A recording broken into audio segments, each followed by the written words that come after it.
ଗୁରୁବାର ଭାରତୀୟ କ୍ରିକେଟ ପାଇଁ ଗୋଟେ ଇତିହାସର ଦିନ ଥିଲା। ବିଶ୍ୱବିଜେତା ଅଷ୍ଟ୍ରେଲିଆ ବିପକ୍ଷରେ ପ୍ରତିଶୋଧ ନେବାର ସମୟ ଥିଲା। ଆଉ ସେଇ ପ୍ରତିଶୋଧ ମଧ୍ୟ ଭାରତ ନେଲା।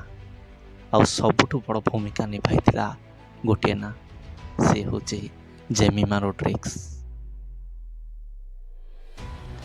ଅଷ୍ଟ୍ରେଲିଆ ବିପକ୍ଷ ଏହି ଦ୍ୱିତୀୟ ସେମିଫାଇନାଲ୍ ମ୍ୟାଚ୍ରେ ଜେମିମା ଏମିତି ଏକ ଇନିଂସ ଖେଳିଥିଲେ ଯାହା ପୁରା ଇତିହାସ ବଦଳାଇ ଦେଇଥିଲା। କେବଳ ଇତିହାସ ବଦଳାଇ ନଥିଲା, ସମାଲୋଚକଙ୍କ ସବୁ ପ୍ରଶ୍ନର ଉତ୍ତର କଡ଼ା ଭାଷାରେ ଦେଇଥିଲା। ସବୁଠାରୁ ବଡ଼ କଥା ହେଲା, ଅଷ୍ଟ୍ରେଲିଆ ଦଳ ଦ୍ୱିତୀୟ ସେମିଫାଇନାଲ୍ର ପ୍ରଥମ ବ୍ୟାଟିଂ କଲା। ଆଉ 49.5 ଓଭରରେ ସଂଗ୍ରହ କରିନେଲା 338 ରନ୍, ଯେଉଁଟା ମହିଳା ବିଶ୍ୱକପ୍ରେ ଆଜି ପର୍ଯ୍ୟନ୍ତ କେବେ ଚେଜ୍ ହେଇନି। ଭାରତ ପାଇଁ ବିଜୟ ଲକ୍ଷ୍ୟ ଥିଲା 339 ରନ୍। ମହିଳା ବିଶ୍ୱକପ୍ ଇତିହାସରେ ଚେଜ୍ ହେଇନଥିବା ଏହି ରନ୍କୁ ହାସଲ କରିବା ଭାରତ ପାଇଁ ଗୋଟେ ବଡ଼ ଚ୍ୟାଲେଞ୍ଜ ଥିଲା। ତା ସହିତ ଥିଲା ବିଶ୍ୱ ବିଜୟ ଅଷ୍ଟ୍ରେଲିଆ ବିରୁଦ୍ଧରେ ପ୍ରତିଶୋଧ ନେବାର ସମୟ। ପୂର୍ବରୁ ଲିଗ୍ ମ୍ୟାଚ୍ରେ ହାରି ସାରିଥିଲା, ଆଉ ଏଥର ବଦଲା ନେବାର ସମୟ ଥିଲା। ଆଉ ସବୁଠୁ ବଡ଼ ବଦଲା ଭାରତ ନେଇଥିଲା।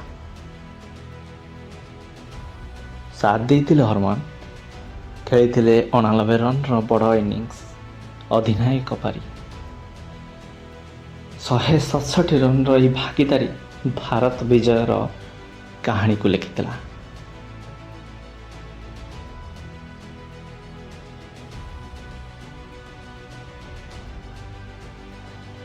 ଶହେ 34ଟି ବଲ୍, 127 ରନ୍, ଶେଷ ପର୍ଯ୍ୟନ୍ତ ଅପରାଜିତ ରହିଲେ। ଏହି ପାଳିରେ ଥିଲା ତାଙ୍କର 14ଟି ଦର୍ଶନୀୟ ଚୌକା। ସବୁଠି ଆଲୋଚନା ଥିଲା, ଜେମିମା ଫର୍ମରେ ନାହାନ୍ତି, ସେ ବଡ଼ ମ୍ୟାଚ୍ର ପ୍ଲେୟାର ନୁହନ୍ତି। ଜଣେ ହକି ପ୍ଲେୟାରରୁ କ୍ରିକେଟର ହେବା କେତେ ଯେ କଷ୍ଟ ଥିଲା, ସେଟା ଜେମିମା ହିଁ ଜାଣନ୍ତି।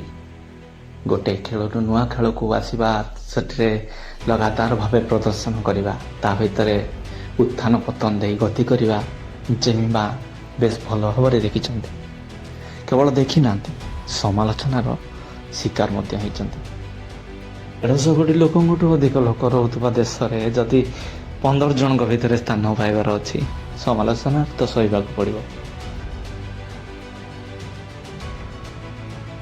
ପାର୍ଟିରେ ନୁହେଁ, କାମ ହିଁ ସମାଲୋଚନାକୁ ଉତ୍ତର ଦେଉ, ଏମିତିଆ ବାର୍ତ୍ତା ଗୋଟେ ଦେଇଛନ୍ତି ଭାରତୀୟ ବ୍ୟାଟର ଜେମିମା ରୋଡ୍ରିଗ୍ସ।